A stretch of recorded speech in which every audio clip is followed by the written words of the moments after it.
কিন্তু মনে রাখবেন, আজকে আমরা আর হাতে চুড়ি পরে বসে নেই। আজকে যদি এই ভারতবর্ষে ওই হরিয়ানা পাঞ্জাবের কৃষকরা কৃষি আইন যখন তৈরি হলো, তারা ওই আইন প্রত্যাহারের জন্য দীর্ঘদিন দিল্লির রাজপথে লং মার্চ করে বসেছিল, যেখানে ওই কৃষকদের যুবক তাজা তাজা ছেলেগুলোকে ওই দিল্লির একজন নরেন্দ্র মোদী চায়ওয়ালার একজন কুৎসিত ওই সরকারের তার দালালগুলো এমন করে গুলি করে করে 700 কৃষককে হত্যা করেছিল। তাদের সাহস বেড়ে গিয়েছে। আরে জাতির কোরআনের বিরুদ্ধে বললে এরা কিছু করে না। দুদিন রাস্তায় এসে শুয়ে থাকে, 3 দিনের বেলায় ঘরে গিয়ে শুয়ে পড়ে। এ জাতির যখন লাভ জিহাদের নামে যুবকদেরকে হত্যা করা হবে, জাতি ঘরে শুয়ে থাকবে। এ জাতিকে যখন আমরা মসজিদ কেড়ে নিয়ে মন্দির বানিয়ে দেবো, জাতি শুয়ে থাকবে। জ্ঞানবাপী মসজিদ দখল করবো, এরা শুয়ে থাকবে। আজমির শরীফ দখল করবো, এরা শুয়ে থাকবে।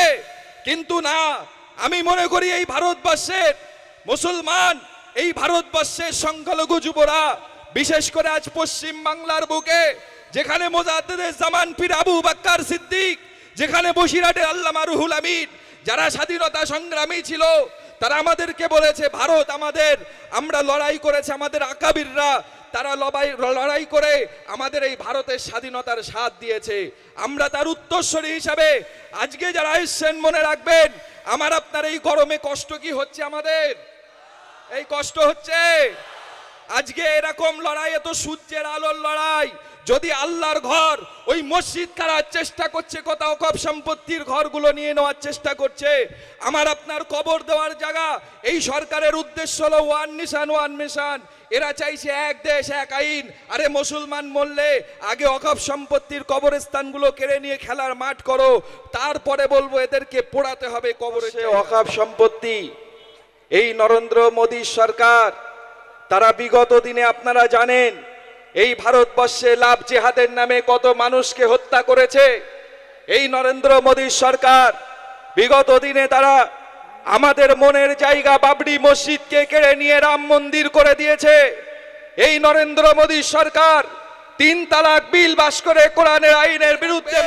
মুসলমান জাতি এমন একটা জাতি, আমরা লিল্লাহিয়াতের জন্য যদি আপনি মনে করেন মুসলমানের সব কেড়ে নেবেন, শুধু রসুলের সুন্নাত মেসওয়াকটা করতে নিষেধ করে বাধা দেবেন, এ মুসলমানের কাছে কাফনের কাপড় থাকতে এরা ঘরে শুয়ে থাকবে।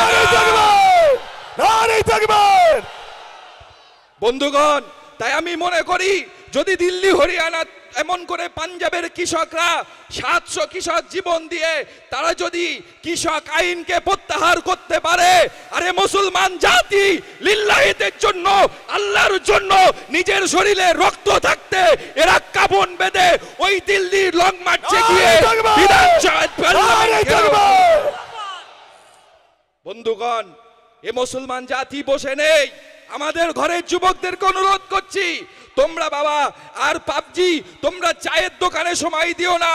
এই লড়াই আজকের শুধু এই মালঞ্চ বাজারের লড়াই না, এই লড়াই আগামী দিন প্রত্যেক জায়গায় হচ্ছে হবে। আগামী 26 তারিখ মুসলিম পার্সোনাল ল বোর্ড কলকাতা ব্রিগেড ডাক দেওয়া হয়েছে সর্বদলীয় বিলে, সেখানে আপনাদের উপস্থিত চাই।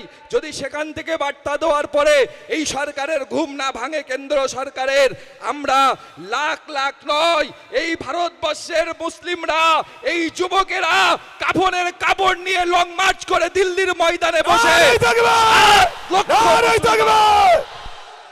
7 লক্ষ মুসলমান যুবক, কেন এরা 7,000 কেন 7 লাখ মুসলমান, এদের কাফনের কাপড় মাথায় বেঁধে এদের জামার বোতাম খুলে দিয়ে ওই বন্দুকের সামনে আমরা লিল্লাহিয়াতের জন্য দাঁড়িয়ে যেতে পারি। ঠিক না বল? পারবেন তো? আমাদের লড়াইটা কিন্তু এখানে শুয়ে থাকার লড়াই না। আমি আপনাদের বলছি, প্রতিটা জায়গায় লড়াই হচ্ছে, আপনারা সমস্ত জায়গায় একত্রিত হন। যারা পিছনে আসছেন রাস্তাটা খালি রেখে পিছনে পিছনে দাঁড়ান, একটু তাকবীর দেন, নারে তাকবীর, নারে তাকবীর, নারে তাকবীর। কুশপুতুল পড়াবেন না, কুশপুতুল পড়াবেন না, টায়ার জ্বালাবেন না, এটা বেআইনি কাজ।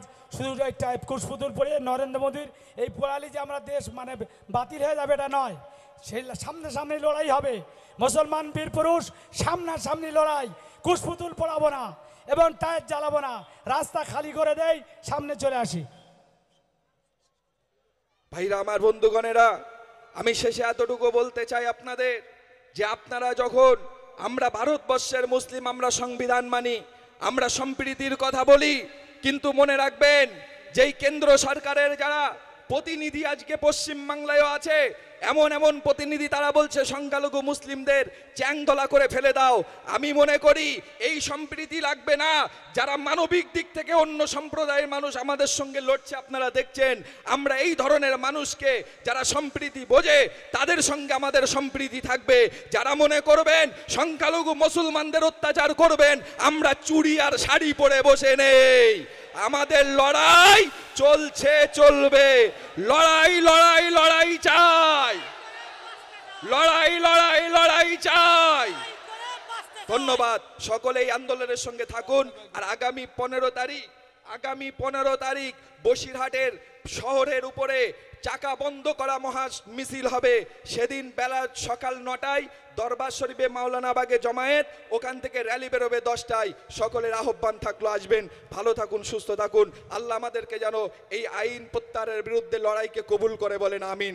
আসসালামু আলাইকুম ওয়া রাহমাতুল্লাহি ওয়া বারাকাতুহু। ও ভাই, স্টেজ খালি করে দেবো, বক্তারা আসছে, জায়গা পাবে না।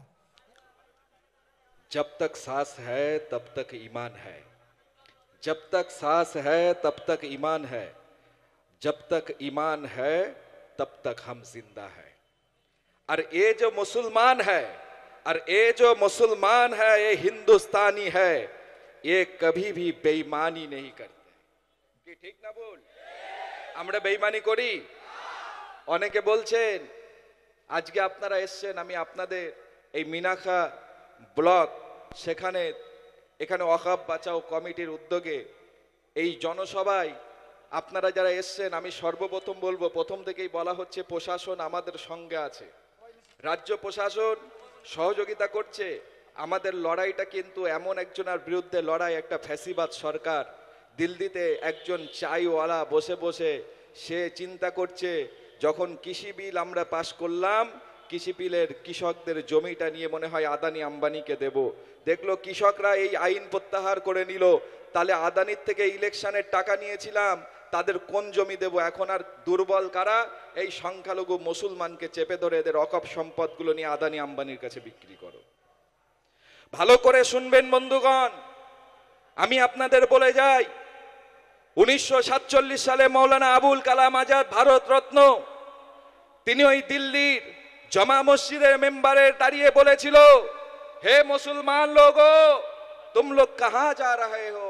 ये मिट्टी हमारा है, ये देश हमारा है, मुल्क हमारा है, हमारे मौत के बाद ये मिट्टी में हमारा कब्र होगा।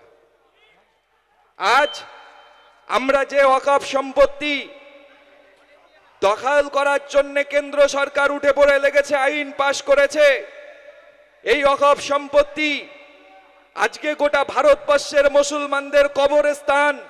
নারে তাকবীর, নারে তাকবীর। এই নরেন্দ্র মোদীর কালো হাত ভেঙে দাও, গুড়িয়ে দাও। ওই ইংরেজের চামচা নরেন্দ্র মোদী, দূর দূর দূর হটো। ওই অমিত শাহর কালো হাত ভেঙে দাও, গুড়িয়ে দাও। এই মসজিদ মাচা ধ্বংসকারী আইন মানছি না, মানবো না। ওই হিন্দু মুসলমান দিচ্ছে ডাক, নরেন্দ্র মোদী নিপাত যাক। ওই হিন্দু মুসলিম দিচ্ছে ডাক, বিজেপি ভারত ছাড়ো। বিজেপি হুঁশিয়ার, এই বিজেপি হুঁশিয়ার।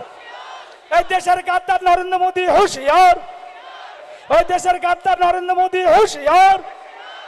এই আমাদের সংগ্রাম, এই দেশ বাঁচানোর সংগ্রাম, এই 26 এপ্রিল ব্রিগেড সমাবেশে দলে দলে যোগ দিন।